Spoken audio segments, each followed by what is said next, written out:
And welcome back in to part 2 for fraction word problems, everybody. So let's go ahead and just understand what we're about to get ourselves into before we grab the pitchforks and the torches and run me out of town. So here's what we've got today, everybody. Again, today's a follow-up from yesterday. So what we are not going to do is we are not going to spend any time refreshing on calculating with fractions. When we get to the point where we are adding, subtracting, multiplying, dividing, turning an improper fraction into a mixed number, or vice versa, we'll go ahead and address it at the time that it comes. Today's main function, the main goal of today, is to make sure we practice word problems up and down. So immediately after this slide, we are going to look at one slide that we haven't looked at yet, and that's going to involve the keywords and word problems. After that slide, we are good to go. We're going to start our timed practice for every single problem, and you're going to see that there are varying degrees of difficulty, and your goal is simply going to be to see how far you can get. So here are the things I want you to focus on. Number one, I want you to focus on translating those keywords inside of word problems. I know fractions can sometimes be intimidating, but if we try to apply our essential basic strategy, we'll give ourselves the best opportunity to understand the goal of the problem, to understand the information that's given to you, and how to connect that information to get the goal. At the end of the day, remember everybody, fractions are just numbers, just like we've been talking about with everything else. So treat them just like numbers, and then when it's time to calculate, if you remember the rules, apply them. But if not, you know I've got your back every step of the way, and I'll remind you of exactly how to deal with those numbers. So with that, let's go ahead and just move right along here. Look at this page and let's take these notes down right after I talk about it real quick. So remember everybody, when you're solving fraction word problems, we got to look for those keywords to determine what operation we're going to be dealing with. So when we think about words like the total, the sum, in all or all together, or anything that indicates combining everything, we know that that's going to be addition. Again, bringing it all together, that absolutely will be addition. Now, number two, when it comes to subtraction, remember, whenever we're talking about subtraction, everybody, we're talking about the gap. So the difference, how many more, how many left. Whenever we see those phrases or words, remember, that's indicating, hey, how much is in between these two values? And to find out how much is in between two values, that is subtraction.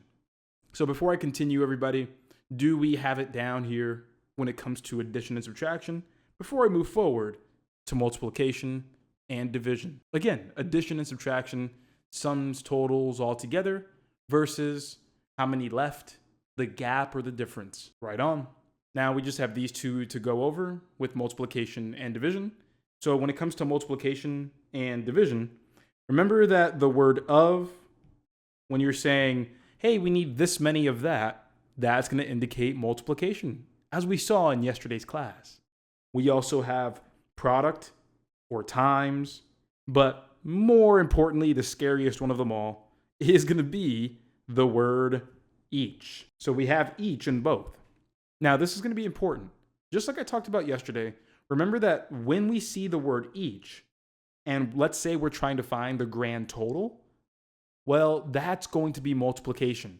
So when you're combining groups of the same size, like 4 groups each with half a piece, yeah, we're trying to find that grand total, and so we'd multiply. When it comes to division, and you see the word each, if we already have that grand total, and we're trying to figure out how many individual groups we can get, or when we're distributing or dividing quantities evenly amongst a certain group, yeah, that's going to be division. That's going to be the bigger one today.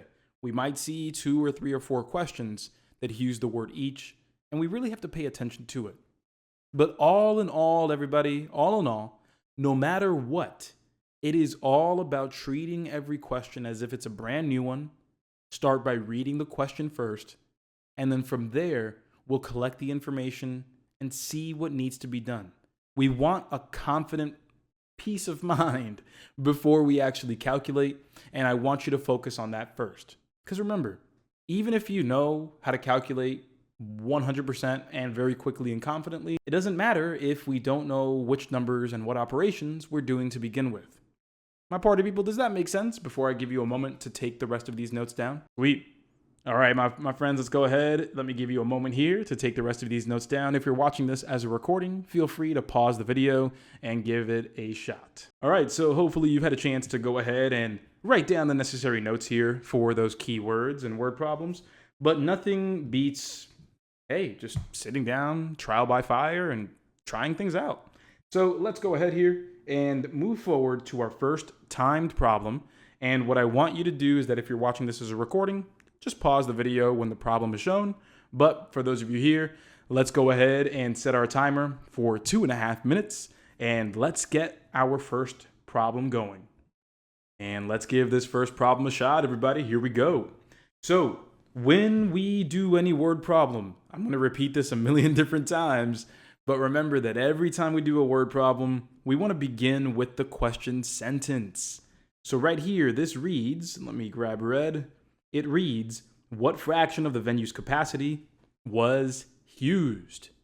Everybody, can we take the main keyword from that question sentence? What is that going to be? What's the one word that stands out in terms of us doing math? Yeah, the word fraction. We are looking at the word fraction. That's what we want. We want a fraction at the end of the day. And remember, everybody, what is a fraction? A fraction is going to be some number out of another number, one number over another. Now, what do they want us to represent in this fraction, everybody? Can you tell me, outside of the word fraction, what's the next most important phrase or keyword here? Exactly, Giovanni, capacity that was used. So can we all confirm there in the chat box that what we want to find is the fraction that represents the capacity of the venue that was used? All right. So once we acknowledge that, check this out. This is how we're going to get this done. We want to know the capacity of the venue that's been used. So first, let's understand what the capacity actually is, and let's see how much of it was used. That way we can represent that as a fraction. So again, how much was used out of the capacity? That's the fraction that we're trying to represent. Everyone, when we read here, at a local event, the venue's capacity is 114 people. Only 36 people attended. Womp womp, sad day, but let's go ahead and stick to the objectivity here. Everyone, how many seats in the venue were used? 36, that's correct. That's right here. 36 people attended. So we'll have 36 right there. Everyone, what's the capacity of the venue? 114. That is correct as well. Capacity is 114 people. Now let me go ahead, place that right there. Now everyone, here's one thing that I'm going to give you in terms of an advantage in today's class. In standardized tests, everybody, in standardized tests, is the final answer always going to be in simplified form? That is correct. That is a yes.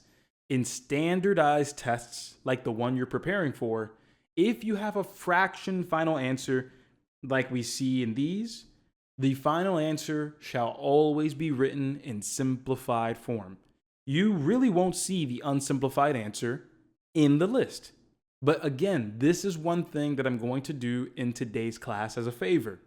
If you choose the unsimplified form or the simplified form, I will count them both as correct only for the purposes of practicing today.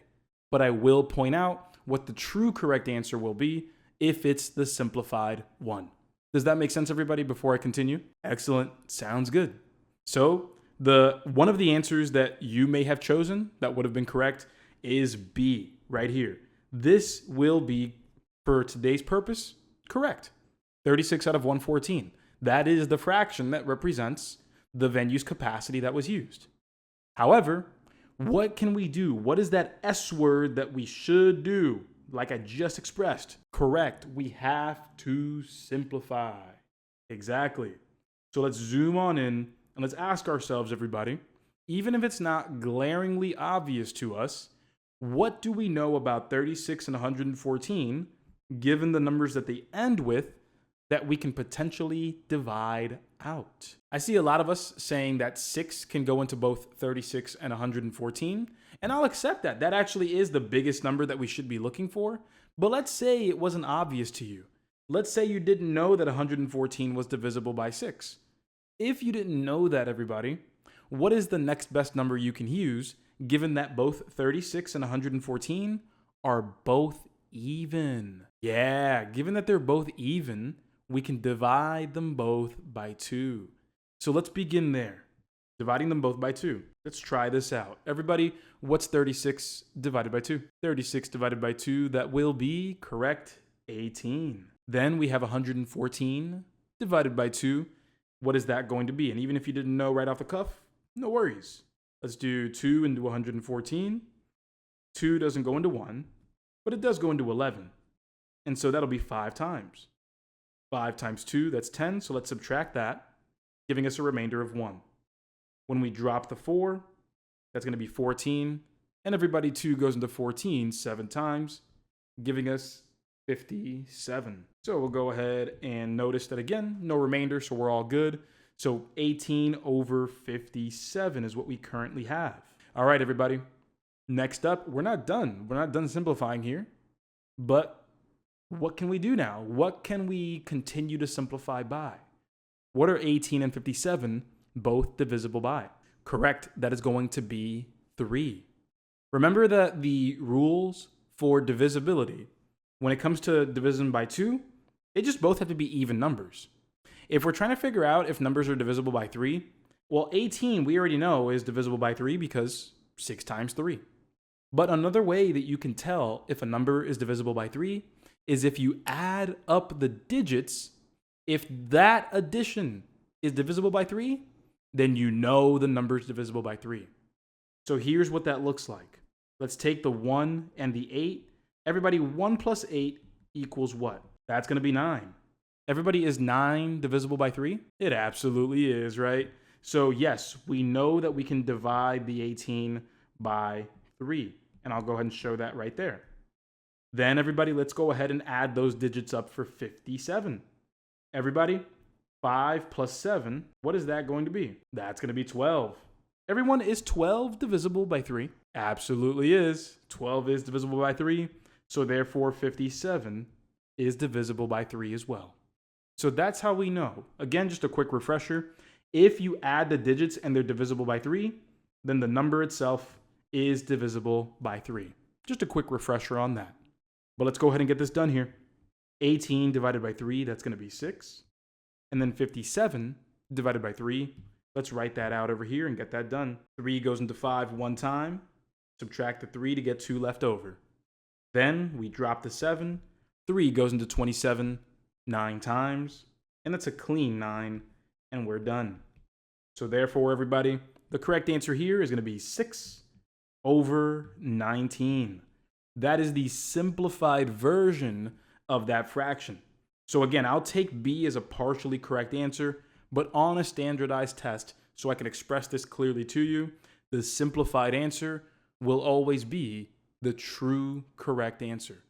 My party people, all in all, did this make sense for this beginning problem? Right on, sounds good, everybody. So take a moment here, do your thing, and let's get ready to move forward to practice problem number 2. And let's give practice problem number 2 a shot. So everybody, what are we being asked to find here? Come on, let's read the question sentence first. Right over here, it says, hey, how much water remains?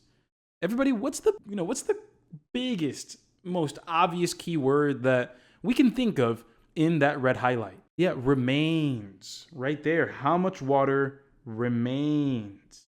Everybody, when we're asking how much of something remains or how much of something is left, what operation are we thinking of? Yeah, we're thinking about subtraction.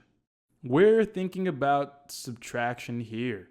So when we write that out or we think about it, we're trying to subtract how much water we had in the beginning from how much water we perhaps used. And so when we check things out, here's what we have. We have Marcus had 8 cups of water and he used 3/4 of a cup of water to water his plants. Okay, sounds good. So here's what it sounds like we need to do. I'm not asking you if you're confident right now. I'm asking you if this part makes sense. Here's how much water we started with, 8 cups, and we want to subtract 3/4 of a cup because that's what we used, and that'll get us the remaining amount of water. Does the general idea here make sense, everybody? We take how much water we had in the beginning, we subtract how much water we used, and we'll get how much water is left, right? Pretty straightforward. Now, what isn't straightforward is how are we supposed to work with a whole number minus a fraction? That can be the part that's a little confusing. Now, everybody, I want to show you 2 ways of doing this one. I want to show you the long way first, and then I want to show you the clean, easier way when it comes to dealing with problems that are similar to this one. So I want to show you both ways. Let's begin with that longer method, everybody. So everyone, help me out. Pop quiz from yesterday. Whenever we are adding or subtracting fractions, we need the same what? Correct. We need the same denominator. Exactly. So let me show you again. I'm going to be very clear here. This is a slightly longer way, much longer way, and I'll show you the much faster way in a moment. So we need the same denominator between these 2 values. Everybody, even though I don't see a denominator on the 8, what is that denominator going to be? Correct. The denominator is going to be 1. I'm not talking about what we need it to be because we already know we need it to be the same as the other one over here. But we know that we can write any number as over 1 to begin with. So pretty much what we have here is 8 over 1 minus 3 over 4. So everyone, if we wanted to get that same denominator, what could we easily multiply 1 by to get the same denominator? Yeah, we could easily multiply by 4. And let's do it carefully, though. Let's do it carefully so we don't make mistakes. So I'll multiply the bottom and the top, because remember, just as a reminder, whatever you do to the bottom, you do to the top, and vice versa. So here, we have 8 multiplied by 4, which is going to give us 32 over 4. And we are subtracting 3 over 4. Help me out, everybody. Now that we have the same denominator, are we ready and able to perform the subtraction? Oh yeah, absolutely. We're good. Let me just move this off to the side a little bit and finish it up. 32 minus 3, that's going to give us 29, and that'll be over 4. So now that we're here, I want to remind you that this problem says, hey, express your answer as a mixed number. So because of that, who remembers how to take an improper fraction and turn it into a mixed number? Correct. We're going to be dividing. Exactly. We're going to be dividing the 29 by 4. And what happens to the remainder, everybody? What happens to the remainder? What does it do? The remainder remains, right? Yeah, the remainder will remain on the top. So here we go. Let's get this done. Let me zoom on in. So here we go. 29 over 4. Let's perform it. 4 going into 29. 4 goes into 29. That'll be a clean, well, not a clean, but that'll be 7 times and a little extra because 4 times 7 is 28. So let's subtract the 28 and we get 1 left over. So this 7 is the whole number of times, the whole number that we can create. And that 1 is what remains in the numerator. So the way that we would write this out is going to be 7 as the whole number with 1 remaining up top out of the same denominator. Keep the denominator. When you divide, the whole number comes out as the whole number, and then the remainder remains up top. Everyone, what's the correct answer going to be here? Yeah, correct answer here is going to be A. But to be honest, who here feels like there's a much faster way to do this? Who here feels like we can definitely get this done in a much faster way? All right, sounds good. Even if you don't quite see it yet, let me show you here. I gotcha. So let me go ahead and I only need this space over here. I only need this little space on the bottom right. Let me go ahead and show you the same exact problem. It's been 8 minus 3/4. All right, everybody. Let's go ahead and give this a think. Let's give this a think here. Let's pause for a moment. Everyone, quick question. If we were trying to represent a whole out of 4, let's just go ahead and write it over here on the bottom. What number would we need up top here to represent a whole 1? What number belongs up here so that this turns into a whole 1? Yeah, that's 4. Absolutely. Everybody, quick question. Is it true that if I wanted to, I could make 8, I could split it up into 7 and 1? Does that make sense? Is 8 the same as 7 and 1? Absolutely is. Half of y'all are still thinking, Coach, where is this going? Ooh, spooky. Well, I gotcha. Guess what, everybody? I can replace the 1. I can replace it with 4 over 4. Because everybody, what did we say? What is 4 divided by 4 going to be again? Yeah, that's going to be 1. That's going to be 1. So this is technically 7 and 1, which is the same thing as 8. But looking at it this way, look at the advantage that we have now. Let me drop down that minus 3/4. Let me just bring it on down. Everybody, do you see how much easier this looks? Is it easier to do 4 over 4 minus 3 over 4? Oh yeah. When we take a look at all this might as well be calculus. This might as well be physics. I don't get all this. If we can make it as easy as this, we're good.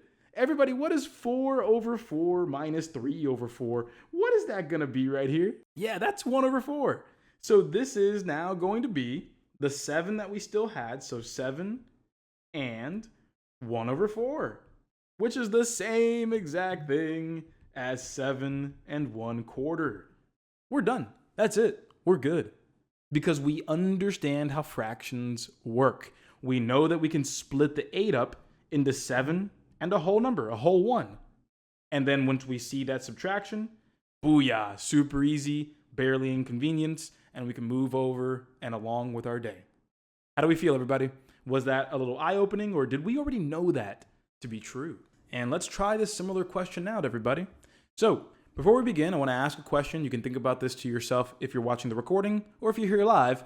Was this problem here easier knowing that there are multiple ways to do it? Yeah, I would hope so, right? I would hope so. So let's give this a shot. First things first, let's read the question sentence. How many gallons of paint remain? Everybody, that key word remain, or how much is left, what operation are we going to associate that with? Absolutely, that is subtraction all day. So with that said, let's go ahead and understand that we are subtracting to get how much is left. Let me highlight that. Boom. And we also know that we want our answer to be a mixed number. So it says Brian has 5 gallons of paint and he used 2/3 of a gallon to prime a wall. How much do we have left? Okay, sounds good. So we have 5 gallons minus 2/3 of a gallon. That's how we'll get how much paint remains. Now, there are 2 ways to do this. Remember, in the previous problem that we just did, we had 2 ways. The first way, we got the same denominator, and we went a whole roundabout way of doing it. And then at the end, we still had to turn that improper fraction back into a mixed number to get that final answer. However, there's another way that we can do this, and that's going to be understanding that you can break a little piece off. You can break a number off, a whole 1, and write it out as a fraction. That way, you can get the answer much, much faster.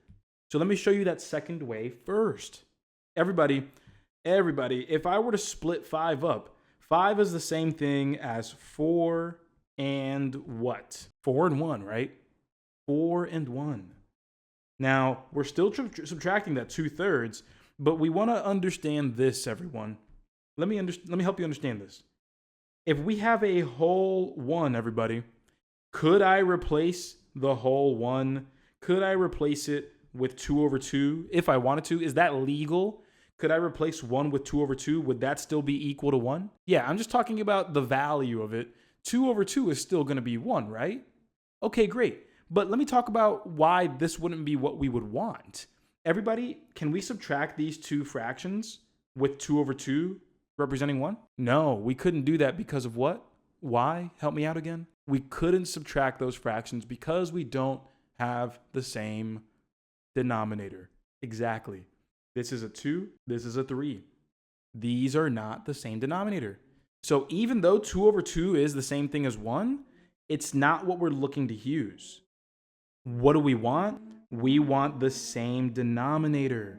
So that's why I'm going to deliberately choose, again, on purpose, I'm going to choose the same denominator and just write the same denominator over itself.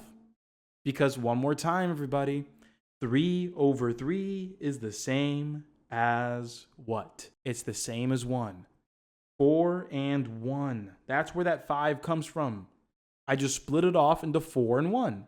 And I represented the 1 as a fraction. Why do all that?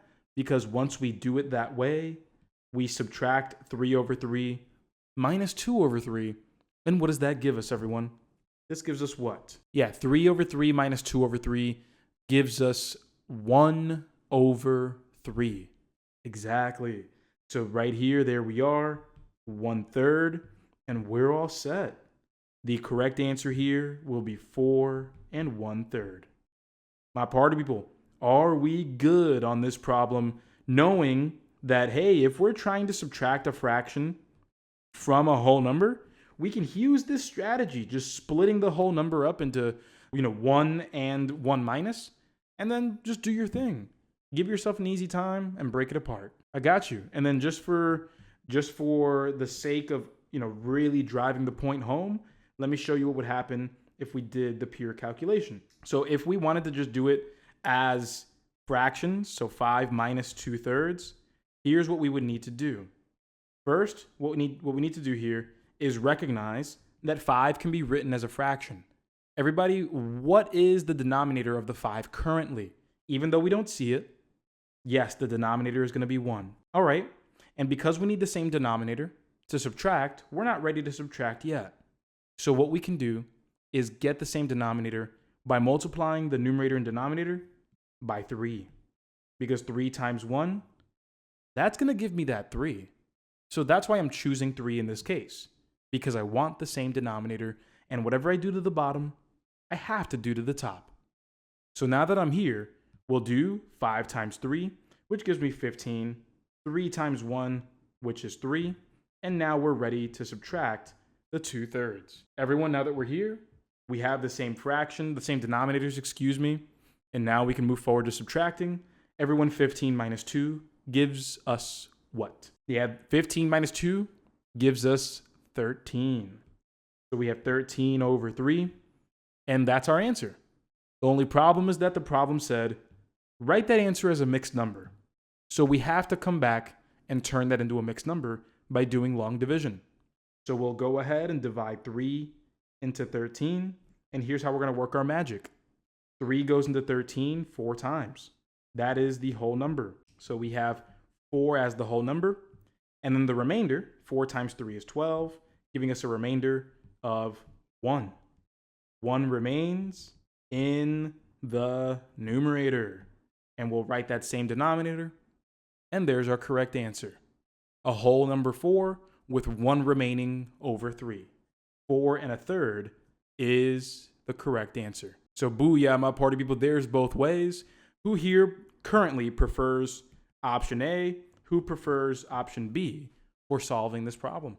Where's your preference at right now? Right on, a healthy split. Okay, healthy split between A and B. Looks like a lot of folks prefer B because, hey, while you're refreshing, I totally get it. I approve. Absolutely. But I will encourage you to understand this method more fully because it can save a lot of time. All right, everybody. So that is it for this one specifically. Now, what I want to do next is keep presenting new types of questions.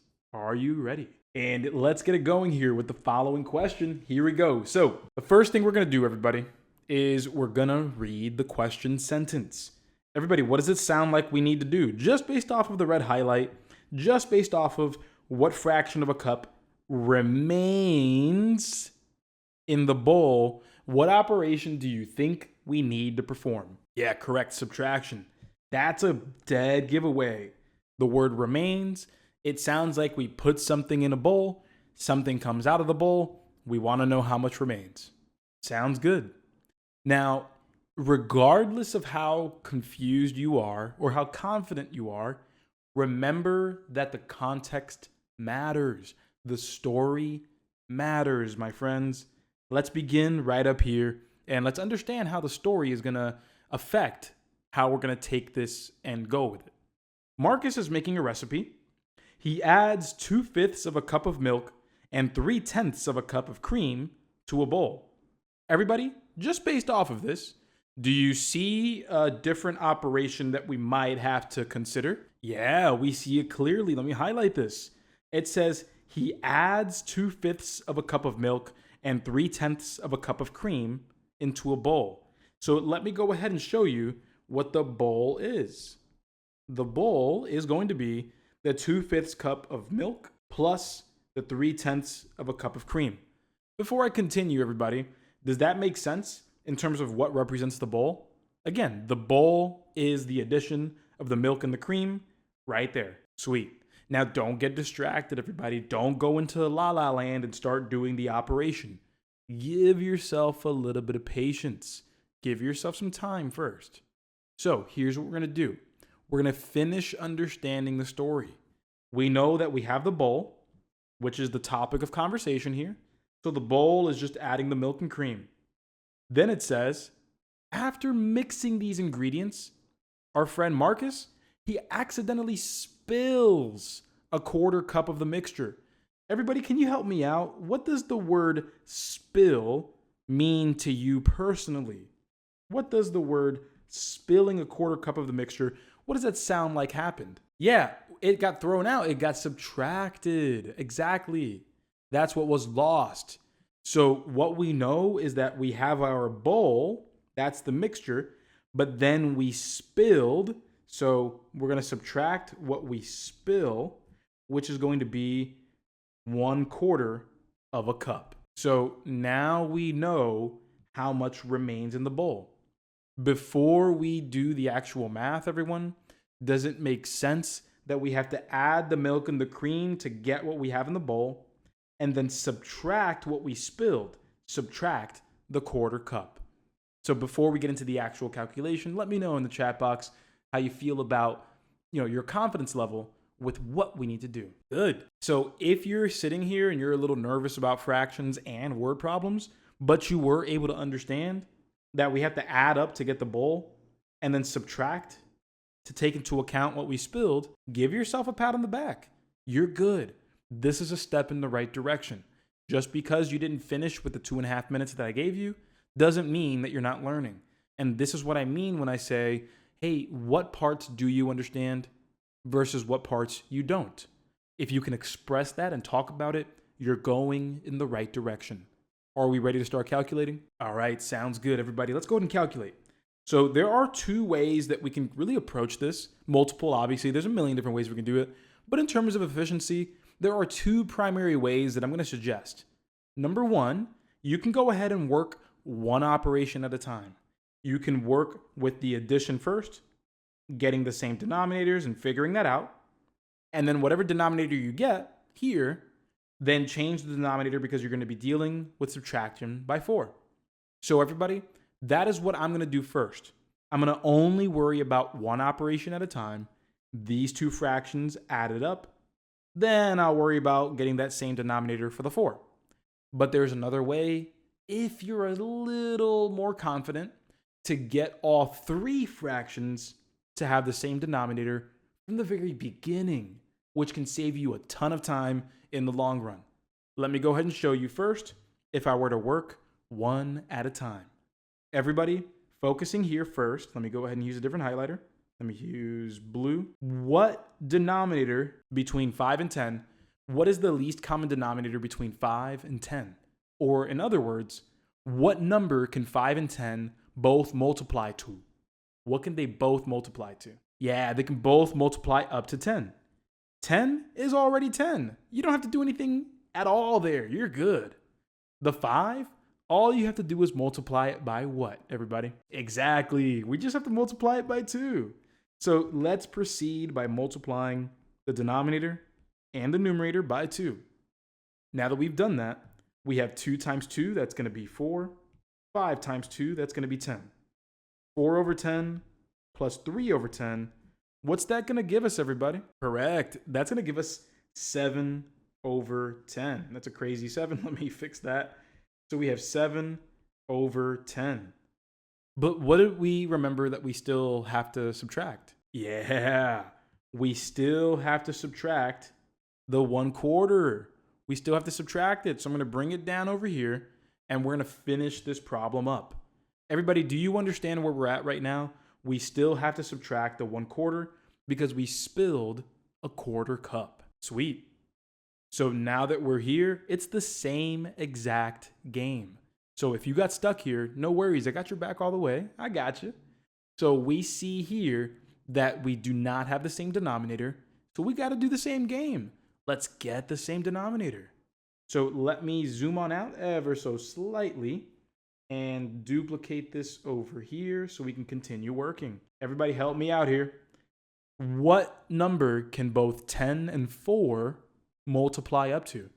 Because 4 can't go into 10. So that's going to be a little awkward. Correct. 20 will work. 20 will give us the least common denominator. That's our least common denominator. So let me write that down right here. LCD, that's going to be 20. How do we get 20? Well, we'll multiply the 10 by 2, top and bottom. And then we'll multiply the 4 by 5, top and bottom. Because that's how we'll get 20 as that common denominator. So notice, you just got to get that practice in with working with fractions. But let's work on it here. Here we go. 7 times 2 is going to give us 14 over 20. And then here we have 1 times 5, which is 5 over 20. Once we're here, everybody, are we clear to subtract? Do we have the same denominators? Are we set? Yeah, we're absolutely good. So 14 minus 5 gives us what, everybody? Yeah, that's going to be 9 over 20. And there we are. That is our final answer. After we spill the mixture and add everything together, boom, we have 9/20ths or 9 over 20 of a cup in the bowl. And there we go. So before I show you the slightly faster way of doing this, my party people, does it make sense to you the general steps that we took to get that correct answer? There we go. Remember, everybody, it's not about just getting the problem right or wrong. Remember, it's about the why. We want to give ourselves the best opportunity to make the most sense. So let me go ahead and show you right over here how to do this all in one shot. So everybody, can we confirm real quick before I show you this? Originally, we had 2 over 5 plus 3 over 10 minus 1 over 4. Can we confirm that that was the original set of operations we had? Sweet. Let me go ahead and show you here. 2/5 minus 3/10, or plus 3/10, excuse me, minus 1/4. So here's how we can do this, everyone. We are absolutely able and free to do least common denominator, not just with 2 fractions, but with 3. We can absolutely do it with 3. Everybody, what's the least common denominator between 5, 10, and 4? As in, what can 5, 10, and 4 all go into together? Yeah, they can all multiply up to 20. 5 times 4 is 20. 10 times 2 is 20. 4 times 5 is 20. And so it just takes a quick moment of analysis to understand that we can change all of the denominators all at once. Let me show you how that's going to look. Let me go ahead, move this right there, move this right there. All right. So the 5, I'll multiply that by 4, top and bottom, and that's going to give me 8 over 20. Next up, I'm going to modify the 3 over 10. The 10 just needs to be multiplied by 2. So I'll multiply by 2 on the top and the bottom. 2 times 3 is 6, and 2 times 10 is 20. And then lastly, everybody, we have the 4. We multiply 4 by 5 to get to 20. So I'll multiply that right here and right here. And look at this. 1 times 5 is 5. Don't forget that subtraction symbol. Don't forget that. 5 over 20. And everybody, check it out. Because we have the same denominator in all 3 fractions, can we simply just do 8 plus 6 minus 5? Can we just do that? Oh yeah, absolutely. What is 8 plus 6? That's 14. What's 14 minus 5, everybody? What? Yeah, that's going to be 9. 14 minus 5 is 9, and our answer is 9 over 20. So if you knew that you can work with three fractions at the same time, right over here, if you knew you could work with the three fractions at the same time, you can see that we can save a ton of time here. As opposed to only working with a pair and then working with the next pair, we can work with all three as a trio. And there we go. Mental math is absolutely key here. So with that said, my party people, are we ready to try another one out? All right, here we go, everybody. Here's the next one up. So as always, the first thing we would like to do, that we should aim to do, is reading the question first, the question sentence specifically. So when we read this through, we see that it says, what fraction of a cup of juice remains in the pitcher? So just like some of these previous questions that we've been doing, everyone, the key word remains clues to what operation again? Practice that. Yeah, that clues subtraction. Again, when we want to know how much remains, how much is left over, that is subtraction. Taking away what was lost from what we had to get how much is left. So here we go. We are going to see how much is left, but first let's read the context to be absolutely sure. Lily is preparing a juice blend for a party, and notice what I'm going to do, everyone. Anyone here who is nervous about fractions, take a moment. Read it like I'm reading it. Lily's preparing a juice blend for a party. She pours this much apple juice and this much grape juice into the pitcher. Notice that I ignored the actual numbers. I just said she has apple juice and grape juice in the pitcher, and then later she spilled some of the combined juice. Okay, so look at how this plays out.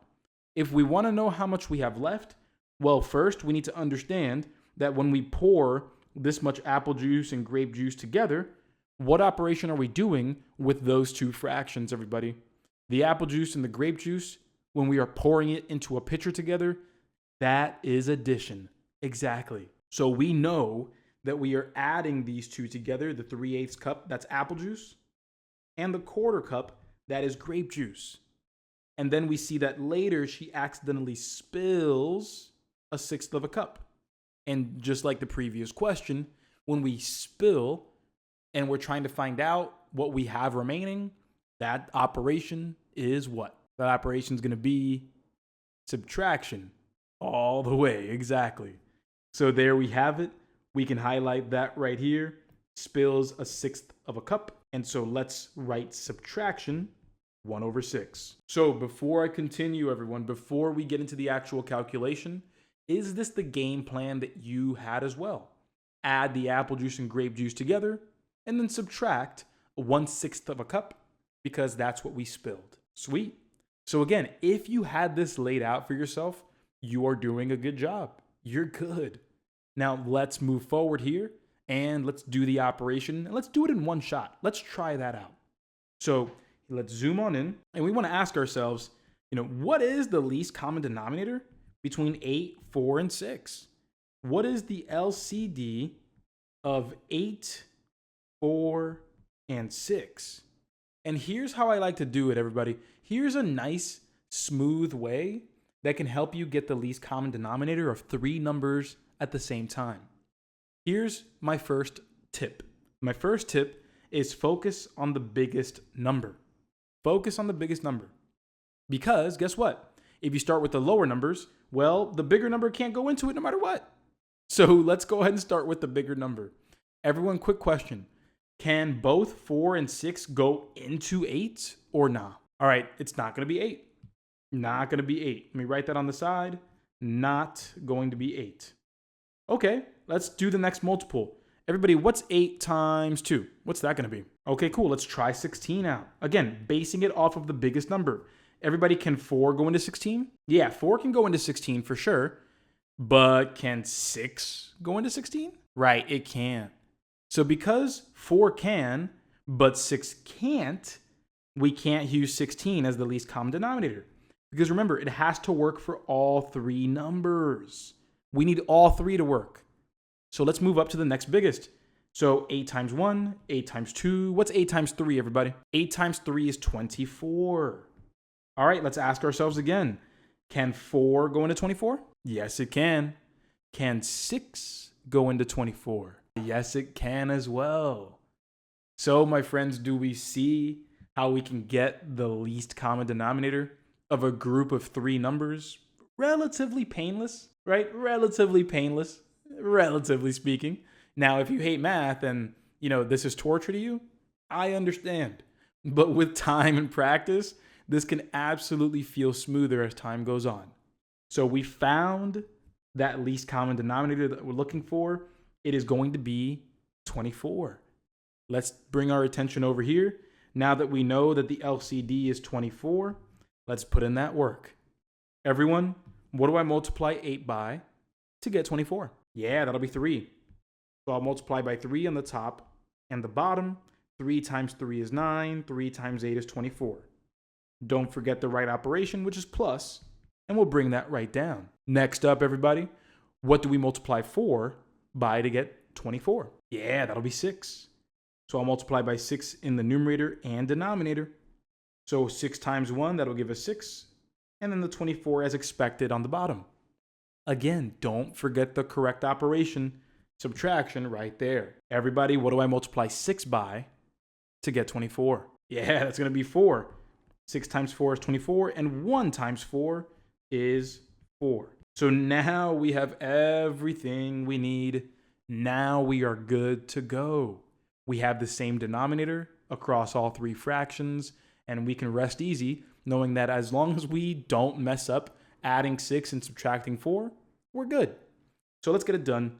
9 plus 6, that's 15. Everybody, 15 minus 4, what is that going to be? Yeah, that'll be 11. That'll be 11. 9 plus 6 gives us 15. Subtract 4, and that'll give us 11. So the correct answer here is 11 over 24. And there we go. Everybody, can we simplify 11 over 24, or should we leave it as is? Correct. We cannot simplify it because 11 is actually a prime number, and it doesn't go into 24. So there we are. We're good. We are set, and the correct answer here is A. Now, to just follow up, if you wanted to first add these two fractions together first, then subtract the 1 over 6, you are more than, you're in the clear. You can do that.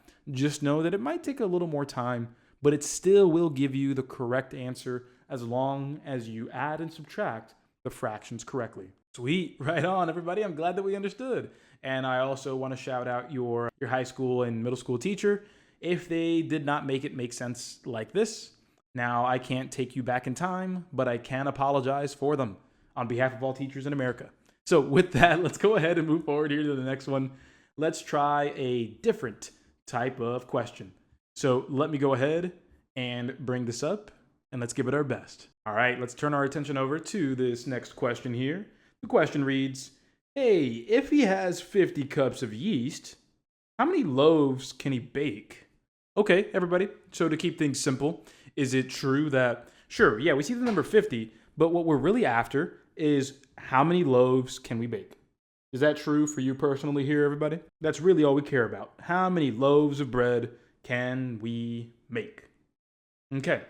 Now, does that specifically there, the red highlight, only the red highlight, does that make it obvious in terms of what we have to do yet, or do we have to keep reading first? Yeah, exactly. No, we have to keep reading. We have to keep reading to understand what it is that we truly have to do. So let's read the situation here. We have 50 cups of yeast. Let me just actually write that down already. We have 50 cups of yeast. And what else do we have? We see here that it says, a baker uses 1/8 of a cup of yeast for each loaf of bread he makes. So let me show you this. Let me make this very, very clear, because I know a lot of us saw the word each, and we're really eager to understand if we're multiplying or dividing. So let's really break this one down. We use 1/8 of a cup for each, which is the same thing as saying per, loaf of bread. So here's how we can interpret this, everybody. Here's how we can interpret this. If we know that we need 1/8 of a cup of yeast for each loaf of bread, if I had the number of loaves of bread, I would be multiplying And that would give me the cups of yeast that I'm using, 50 in this case. Again, if I knew the number of loaves of bread, we would be multiplying to get that grand total of 50 cups of yeast. However, everybody, are we given the number of loaves, or are we looking for the number of loaves? Yeah, we're looking for the number of loaves. So instead of multiplying forward to get the grand total number of cups, what are we doing, everybody? We are working what? And what operation do we need? Yeah, we're working backwards, and we need to divide. Again, we would use multiplication. We would use multiplication if we were trying to get to the grand total. But we already have the grand total, 50 cups of yeast. So now we're working backwards to get the number of loaves of bread. And the way that we would represent that, everybody, is like this. It would be the 50 divided by the 1/8 of a cup of yeast. So before I continue, everyone, before I get started on this, does this make sense? We need to divide because, again, we are trying to come down to the number of loaves of bread that we can make. Awesome. Now that we're here, everyone, what's the rule for dividing by fractions? Help me out there. Yeah, KCF. KCF. Keep, change, and flip. Trying not to say the other phrase for KFC. Trying not to because it is Taco Tuesday and I can't betray my people. So here we go. 50 divided by 1/8. Let's go ahead and get it done. We know that 50 can be written as a fraction over 1. So 50, again, is the same thing as saying 50 over 1. Now that we're here, we are going to keep, change, flip. So I will keep the first fraction the same, 50 over 1. I will change from division to multiplication, and I will flip the 1/8 to 8 over 1. Now that I'm here, look at how straightforward this is. Everybody, 50 over 1 is the same thing as 50.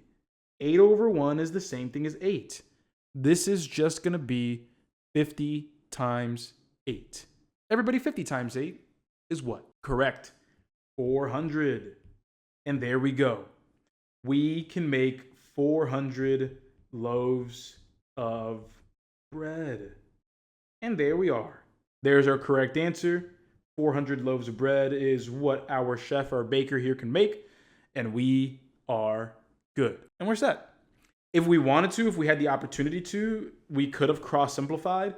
But given that these are just ones on the bottom, we can just cancel it out and just leave 50 and leave 8 and perform the multiplication. And in case we didn't know what 50 times 8 was off the top of our heads, we can do 5 times 8, which is 40, and then tack that 0 on at the end to make 40 with a 0, which is 400. So there we go. Let me zoom on out so you can see the rest of the problem here.